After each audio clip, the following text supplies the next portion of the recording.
Well, hello everybody. I hope you're enjoying your Wednesday. Today I have a quick presentation, but it's a good one, okay? We're going to be doing the IM608 Pro Top 10 Questions of the Week. So this is just a compilation of questions that I received from my clients, people who made bookings, and I'm just sharing this information with you guys so it can help you guys on the field, all right? If you're new to the channel, welcome. My name is Curtis Harden. I'm an independent auto consultant. I align people with the right diagnostic tool strategy, and I give them the results that you're going to see in this presentation. So if you want to get your IM608, head on over to allteltech.co.za.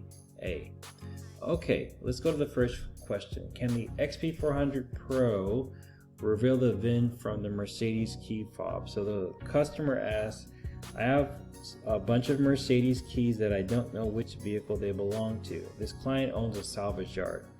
Do you know if I can put the XP400 Pro, the key in the XP400 Pro, will it tell me the VIN that is associated with the key?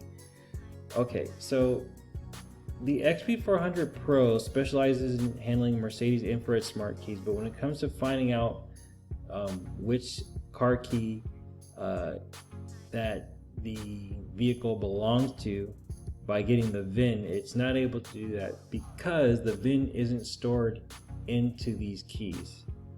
Okay, so the answer is no. Next question, when to do bench programming? When I do all keys lost scenarios, I usually do it via OBD. But how can you spot when it will be needed to do it on the bench? That's a very good question. So I'm going to give you two answers, okay? If I could start over again, knowing what I know now, I would first focus on one manufacturer from the oldest vehicles to the newest vehicles and take note of the procedures and how the key registration is done. You'll probably see a pattern like, maybe the older vehicles you can do all through OBD. Some of the newer ones you're taking out components, and you just make a mental note of that. And I'll do that for every manufacturer.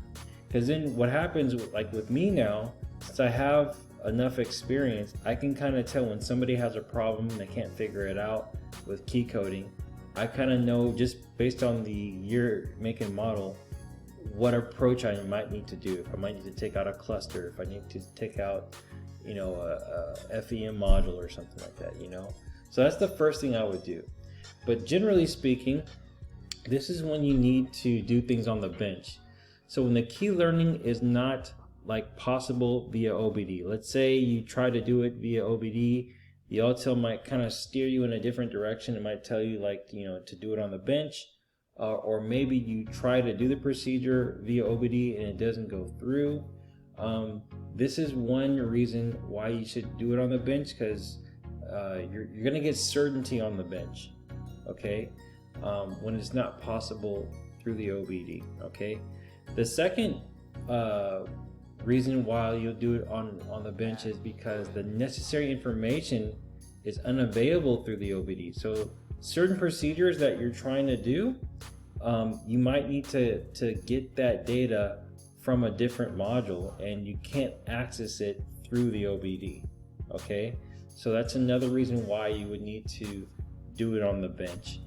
Third is certain risks are involved when you do procedures via OBD. So certain manufacturers, depending on the year, if you do the procedure via OBD, you could end up damaging a couple of modules, okay?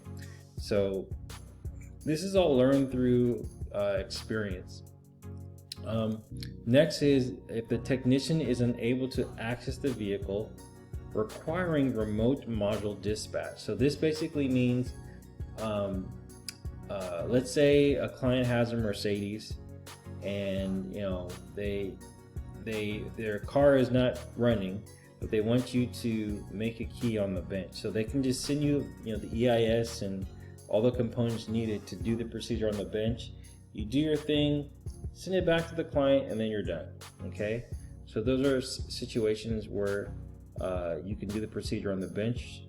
And then lastly, certain procedures are unsupported by OBD. So this basically means if the Autel doesn't support it. Like if you look at the vehicle coverage on certain vehicles, you'll see that the OBD method isn't available. It's just done on the bench.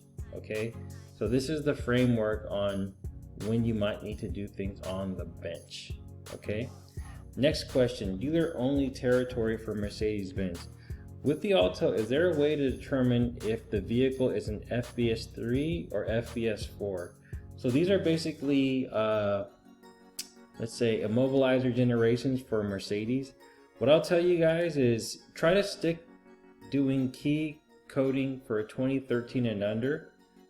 If you do anything above, it's probably a fourth generation and you're not going to be able to do it. So with this client, what I was doing was just showing him if this vehicle was capable of adding a key. And I think this was a 2015, and I told him, like, I don't think it's gonna be on here. And you can even see here, this is the first sign, it's only going up to 2013. But what I did was I went to the emo status scan, okay, as you can see here, and after it scanned the vehicle, all I'm gonna do is I'm gonna go to the all keys lost fast, and if the function was supported, it would allow you, it would, go through those prompts. I'm gonna go on vehicles via Gbox fast, and it immediately told me that it's not supported. Okay, so to get more certainty, what I did was I'm gonna go to I think it was the smart selection. Yeah, smart selection here. Okay, and this is another path that you could take to verify if this function is not there. Okay, you can go to the all keys lost fast again. Let's give it a second. We can go on vehicle via Gbox, and you'll see I think it's going to give us a summary of the vehicle, and then I think after that it will give us the verdict. All right, so that's our vehicle. All right, I can show you guys. It's an EIS type W218, year 2014. Okay, and you can see its EIS is not supported. And then he asked me, Kurt, is there a way for me to kind of confirm this beforehand? So the only thing I can think of is if I go to the expert selection, and then you can go to EIS tools or get password. I think I went to get password, and when I click read EIS, it should give you a list of all the different types of EISs, right? And if you don't see the one that you're working on here, that could probably be a good indication that you're not going to be able to do the procedure. Okay, so that's how you can kind of check beforehand. All right, so on to the next one. Toyota 11 2017 all keys lost. When I try using my tool, it tells me the smart key ECU version is not supported. When I try using the Gbox, I found that the smart unit is writing TML-F10-51C5. Meanwhile, my IM608 will show me the options for TML-F12, a 15, a 17, a 19, and I can't find the TML-F10. Please, I need your help. All right, so what I'll tell you is, when faced with incompatibilities with the IM608, when you're trying to back up the TMLF-10 via an OBD, if you're not able to directly access it, you need to get the N3C86 EEPROM chip and read it, as this will allow you to gain access to the smart key data and hopefully bypass the tool's limitation. Okay. Next question. I was in the process of adding a new key to a Range Rover when I encountered a step that read performing UWB routine. What does this mean? So this is like one of those like random facts that it's not going to really change your life, but you know, some people like to know these things, and I'm like that too. So when doing this performing UWB routine, it refers to what they call the ultra wideband procedure. Okay, and it's just basically a communication method used on a lot of these newer vehicles for secure, precise key localization. Okay, it ensures like the vehicle and the new key are perfectly synced, and the precise signal helps prevent any type of like interference and improve security. Okay, so that's all it means. It's just a new type of technology in these newer vehicles. All right, next question. Understanding the basics, Class 3 terminology on diagram. So what this client wanted me to do was he had a damaged CAS module, and he wanted me to teach him how to clone it. It was his very first time. So I walked him through the basics, and I'm just going to share with you what I told him. Okay, so this is your basic diagram, and you can see here on the top is the CAS, what type of CAS module it is. The little numbers and letters here is what you're going to see here on this big chip right here. All right, and this is your adapter, and this is kind of like the lifeline. You know, it's like the pathway for communication to, you know, the modules. And the color lines and connection points represent a different type of connection. Okay, now we're gonna analyze this. Okay, so this black wire here, and this is your ground, and this is like the earth under our feet. It stabilizes and completes the electrical circuit. Okay, it's common for return path for electrical current. Okay, the red wire is our power. Okay, it gives a constant 5-volt power supply, and this is like it's giving modules an energy drink. You know, it's giving it the juice to perform. All right. Next we have the XCLK, which is called the external clocks, and this is critical for timing and synchronization. All right, and this is your green wire. And then we have the reset function. Okay, and this clears and activates active states and resets to startup mode. Okay, the next one we have is the transmission receive, and this is for common communication lines and data transmission used in vehicle key programming. And then we have the OCS, which is the I can't say this, oscillator. Did I say it right? All right, so this is for circuit generating a repetitive signal, and this is the basics. You're going to see this a lot on a lot of your diagrams. Okay, now he wanted me to explain the main menu for the ATP Programming software by Autel. So this software allows you to do a lot of these procedures on the bench. Okay, so if you look at the top here, new, all right, is to begin a new project or task. Open is to open a previously saved file or data set. Save is to save current work or data that you're examining or modifying. Okay, read is to read the vehicle's components such as the EEPROM or microcontroller. Write to write new data to that component. Okay, erase is to clear any data from the component. All right, then we have the diagram, and this is where you're going to view the wiring connections that assist in proper connections.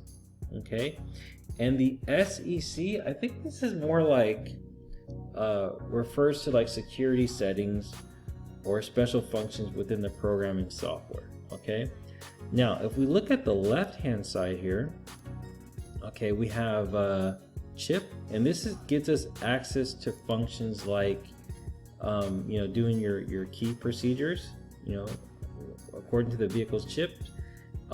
Key to perform key related tasks, such as key programming and so forth.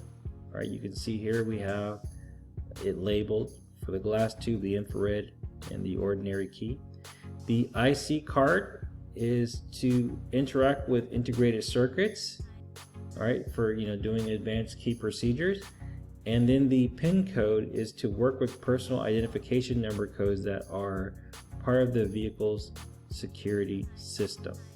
Okay, now I didn't make a detailed video on how to do the operation, but I'll just give you a verbal illustration on how to clone a CAS module. Okay, so first thing you're going to do is you're going to go to this drop down menu on the upper left and go to email, select BMW or whatever vehicle that you're working on, and then identify the CAS that you have. This is an auto field insertion. This is just like, I guess, the memory on the EEPROM. And then you're gonna first select EEPROM. You're gonna click OK. You're gonna look at the diagram to see how to connect it properly. Once it's all connected, we're gonna go ahead and read that EEPROM. Okay, and it's a rather quick file to read because it's not that big. After we read it, we're gonna go ahead and save it to our desktop. We'll give it a name, a date or whatever, and we'll save it to our desktop. Now we gotta write and read the flash file. Okay, so we're gonna select this drop down, read the flash file. Once we read it, we're gonna save it to our desktop. So now we have both of those files, the EEPROM and the flash file, on our desktop. Then we're gonna get our donor module. Okay, we're gonna connect it according to the diagram, and then we're going to open and select, I guess, the EEPROM, and then we're gonna write the EEPROM file back, and then we're gonna do the same thing with the flash file. We're gonna go open, and then we're going to write that file back onto the donor module. Okay, so that's pretty much how you clone a CAS module. All right. Next question: installed a used transmission on a 2017 Audi. I installed a used transmission, and now the transmission won't shift properly, and you're getting the P170100 error code. Okay, so let me explain what's happened, and this happens a lot with Audi. What you are observing is what they call component protection. Okay, and this is a security feature introduced by Audi that will prevent unauthorized use of individual components. Okay, so when a component is marked when a module is marked with component protection, it's essentially married to the vehicle's onboard network. Okay, now if the component is removed and installed to a different vehicle without the proper authorization and coding, it won't function. And this is just because the vehicle's ECU will not recognize the component, and as a result it won't start. Okay, so to remedy this is what you're going to need: your JBox, okay, a Windows 10 or 11 laptop, and then the Otis software. Okay, now you can do the procedure with the Otis software, but I think there's going to be a follow-up key adaptation that's going to be needed, where you're going to need a locksmith credential, okay, which a lot of you guys might not have. What I can do for $300 is pretty much do everything for you. I'll install the software, get the license you need, get everything going, and I can erase the component protection and adapt the key. Okay, so yeah, that's the strategy on how to do that, and I get this problem a lot, so it's not a big thing. Now, question number 9: assessing the viability of the K100 for key cloning on a 2017 Porsche 911. I just purchased the K100 and I have a 2017 Porsche 911 that I want to clone the key. Alright, you guys. Before I jump into the answer, one problem that I observed is people watch a video, maybe they watch multiple videos of a certain procedure being done. Then they get inspired and they buy the tool, and then they go to their tool, and then they're let down because the function that they were looking for, it's not there. Okay, now the K100, I mean, it's a good tool and it's not that expensive, so if the person's going to make use of it. But for some people it might be frustrating. So what I always recommend people to do is whoever you're buying it from, okay, get certainty beforehand. Make sure you can give them a VIN number, if they're knowledgeable enough about the tool's functionality. It's going to save you a lot of time and headache, okay? Because it's not nice when you're doing key procedures and you're taking that risk, and your client has a key that wants to be made. It's not a good position, okay? So just letting you guys know there's a better way to do that than just taking the gamble, in my opinion. Okay, now let's talk about the cloning limitations. Okay, so cloning is basically replicating the key's identity onto another key. Okay, now not all keys are clonable due to a fixed electronic ID and the unique codes that are meant to safeguard. These are unique codes that are meant to safeguard unauthorized access. Okay, now some of the technology constraints is that with the Autel, they're not able to support what they call like super membrane chips, and these are advanced chips that allow ID alteration for cloning purposes. Okay, now without the ability to change these IDs, the key cloning process for certain vehicles, including Porsche in question in this situation, cannot be executed using the Autel system in terms of cloning.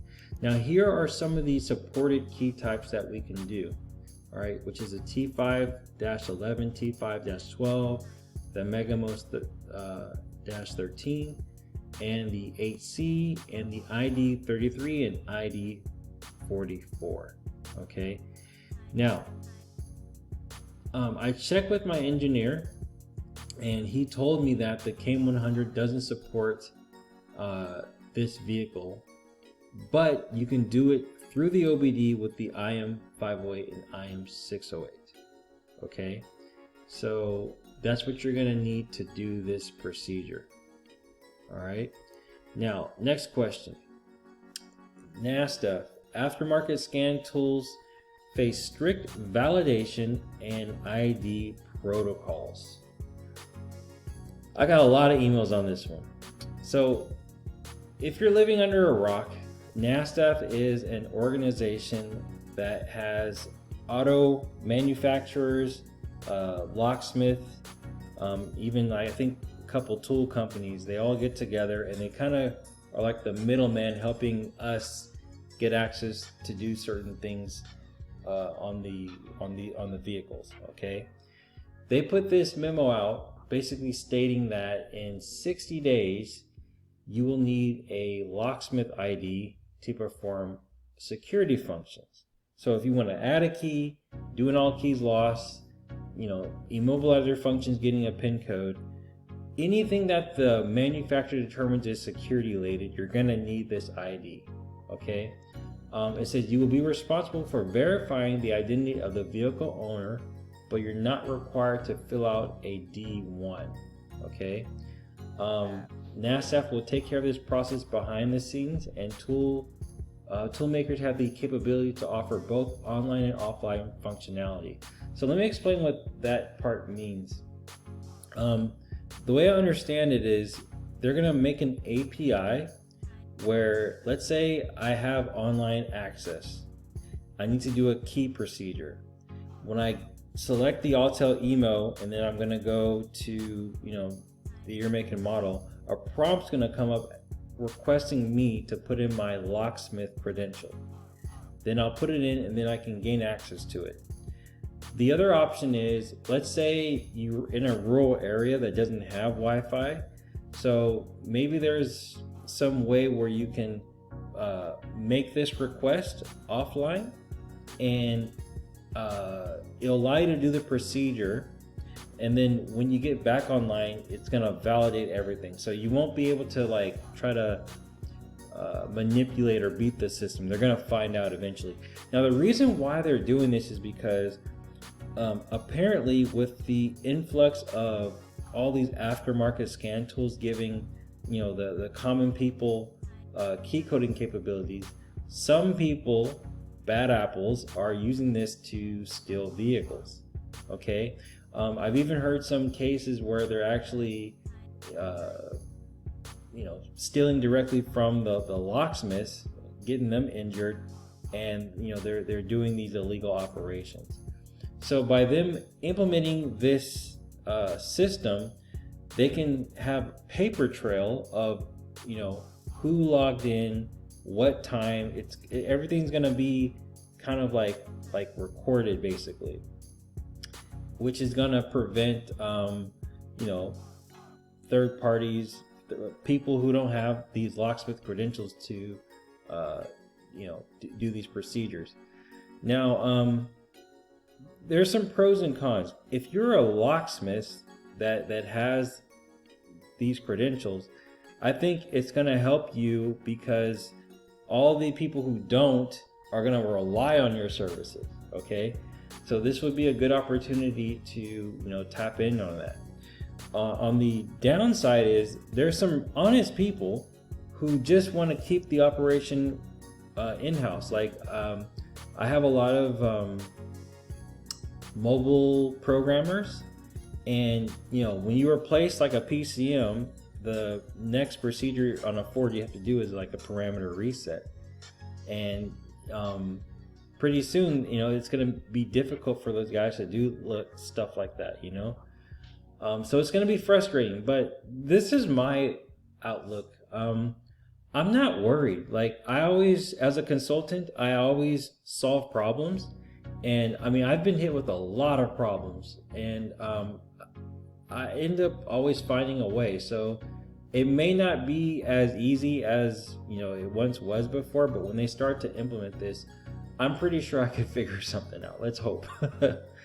But that's what this is. And look, guys, this is not just in our industry. Like this is happening everywhere. Like systemizing and you know, having this type of like Big Brother type of vibe. It's happening everywhere. So I'm not surprised when I saw this, to be honest with you. I wasn't really surprised, because I've seen it even in key coding, guys. Like on certain Fords, these newer Fords, you have to use a JBox and the OEM software FDRS to do these key procedures, and they're all pushing that way. Okay, so what I would recommend you guys do is not to panic. Do what you can right now. This thing's gonna be built out in phases. As of right now, we're in phase 1, where all the manufacturers can voluntarily choose to participate in this program.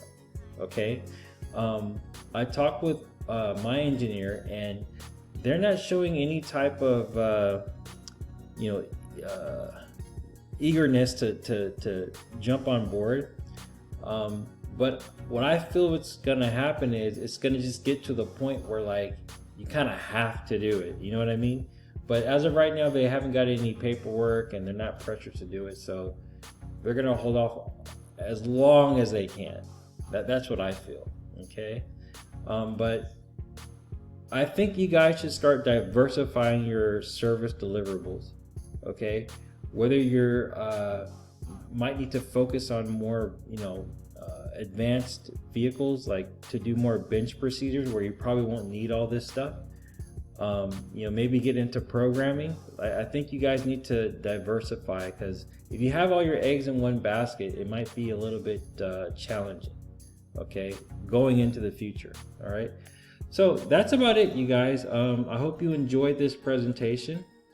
If you have any suggestions, please make it in the comments section. And with that, I'll see you guys next week. Take care. Bye.